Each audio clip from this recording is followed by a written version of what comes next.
Wir haben hier das Problem, dass man nicht parken kann. Man hat also hier ein sehr beengtes Mobilitätskonzept und wir brauchen etwas Kleines, Flexibles, was aber trotzdem einen gewissen Komfort bietet und eine gewisse Flexibilität. Ja, moin, ich bin Ukan Saiti, ich bin Gründer und Geschäftsführer von Mamas Kantine. Name ist ein bisschen Programm, also meine Mama war die erste Mama der Mamas Kantine, sie war die erste kochende Köchin sozusagen, die im Gründungsunternehmen gekocht hat und mittlerweile ist Mamas Kantine überwiegend in der Hamburger Schulverpflegung unterwegs. Wir kochen jeden Tag bis zu 25.000 frische Essen. Fokus ist bei uns absolute Frische, also wir wollen im Grunde genommen, dass jede Schule für sich, jedes Kind für sich frisch bekocht wird, also dass kein Essen stundenlang in irgendwelchen Boxen unterwegs ist.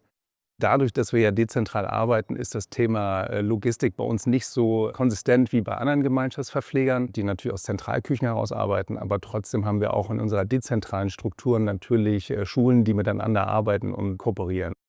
Neuerdings kooperieren wir mit Nuviel zusammen und fahren in der Hafen City sozusagen eine Tagesstrecke von 600 Meter einmal hin und wieder 600 Meter zurück jeden Tag, um dort eine Schule zu unterstützen, die noch in ihrer Gründungsphase steckt und gerade in einer Containerschule ist.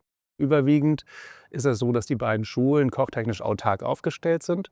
Aber zum Beispiel haben wir hier Kochgeräte an dem Hauptstandort, wo wir zum Beispiel ein Gulasch vorkochen oder halt zum Beispiel Schöpfgerichte generell vorkochen können, weil wir sie in einem großen Kessel mit 150 Liter Fassungsvermögen produzieren können. Die packen wir dann in der Regel um in Gastronombehälter und die werden dann wiederum in die Thermoboxen gepackt, damit wir sozusagen einen sicheren Transport haben. Wir kochen Komponenten vor, die nachher für 200 Verpflegungsteilnehmerinnen an einem anderen Standort vorhalten müssen. Lastenräder haben wir auch, aber die bieten sich für uns nicht ganz so an. Wir verpflegen pro Schule im Schnitt so zwischen 250 bis 400 Verpflegungsteilnehmerinnen. Dafür sind die Lastenräder zu klein.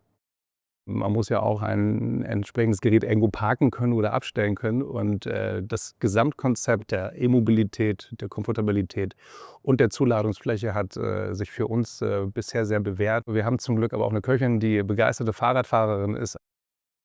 Ich brauche nur fast Maximum 5 Minuten, weil 1 Kilometer weit weg ist. Davor hatte ich also Transporter. Ungefähr brauche ich mit Stop and Go, mit Ampel ungefähr 15 Minuten. Wir haben also viel Zeit gespart, auch keinen Stress, Parkplatz auszusuchen, besonders hier in der Hafen City.